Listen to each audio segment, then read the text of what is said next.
Mes bien chers frères,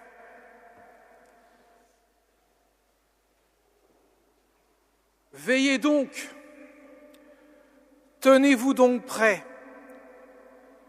C'est à l'heure où vous n'y penserez pas que le Fils de l'homme viendra, nous dit Jésus dans le premier dimanche de l'Avent. Ce temps qui nous prépare à l'avènement du Christ dans la crèche de Bethléem. Le mot « avant » vient du mot « avènement ». Et dans un mois environ, nous allons fêter le premier avènement du Christ qui a lieu il y a 2000 ans dans la crèche de Bethléem. Or, il y a deux autres avènements. Le second qui est à venir, dont nous ne connaissons ni la date, ni le jour, ni l'heure, et qui viendra de manière différente car ce sera un avènement dans la gloire. Il marquera la fin du monde. Et bien sûr, nous sommes dans l'attente de cet avènement. Et Jésus dit bien, vous ne savez pas le jour. Tenez-vous donc prêts. Or, il y a un troisième avènement qui s'intercale entre les deux, et lui qui a lieu constamment, c'est l'avènement du Christ dans notre vie, dans notre cœur, chaque jour.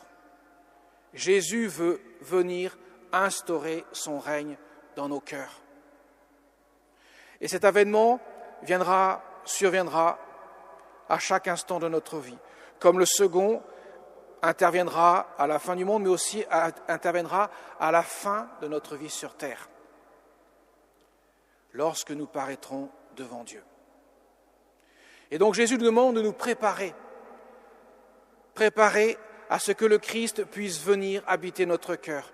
Car il va de soi que Dieu est tout-puissant, sa puissance n'a aucune limite, il peut donner tout, mais la seule condition, c'est que notre cœur soit en mesure, en capacité d'accueillir ce que Dieu donne. Car son règne est un règne d'amour, et qui dit amour dit forcément don et accueil du don. Autrement dit, la puissance de Dieu s'arrêtera devant la fermeture de notre cœur, et elle n'ira pas plus loin. Voilà pourquoi Jésus nous invite à nous tenir prêts et à veiller, à mettre Jésus à la première place de notre vie, lui qui désire vraiment prendre toute la place, parce que notre vie sur la terre n'a pas d'autre raison que celle-ci, de vivre pour Dieu, afin que Dieu vive en nous.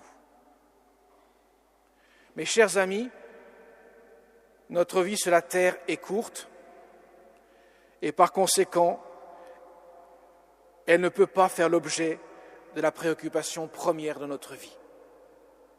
La vie de l'éternité, comme son nom l'indique, n'a pas de fin.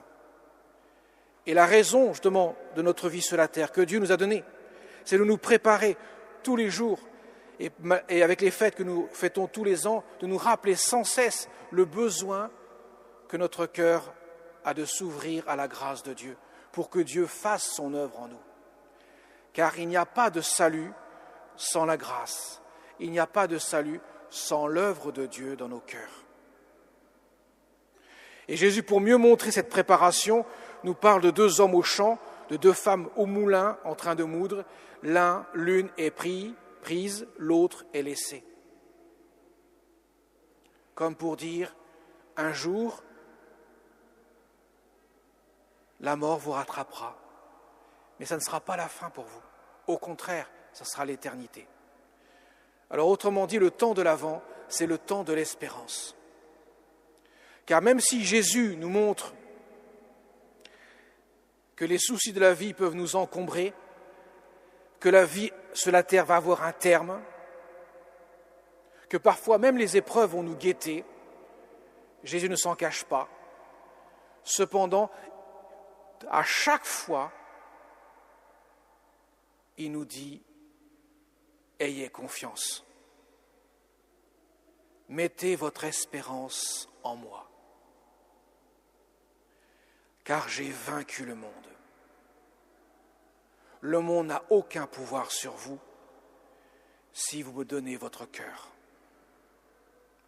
Alors mes chers amis, ces 4 dimanches qui nous séparent du mystère de Noël sont pour nous l'occasion de renouveler en profondeur notre foi par une prière qui nous invite à veiller et à la confiance. C'est aussi l'occasion pour nous de nous purifier, de prendre le temps de discerner dans notre cœur, de faire notre examen de conscience pour que Dieu puisse trouver un cœur prêt et dispos. La Vierge Marie, elle s'est préparée toute sa vie jusqu'à l'avènement de son Fils bien-aimé. Non seulement les 9 mois de sa grossesse, mais également depuis sa tendre enfance où elle s'est consacrée à Dieu. Nous l'avons fêté le 21 novembre. Elle est consacrée à Dieu depuis l'âge de raison, depuis qu'elle a la conscience de ce qu'elle vit. Eh bien, demandons-lui son aide, car notre Mère du ciel, elle nous a donné précisément pour nous conduire à Dieu.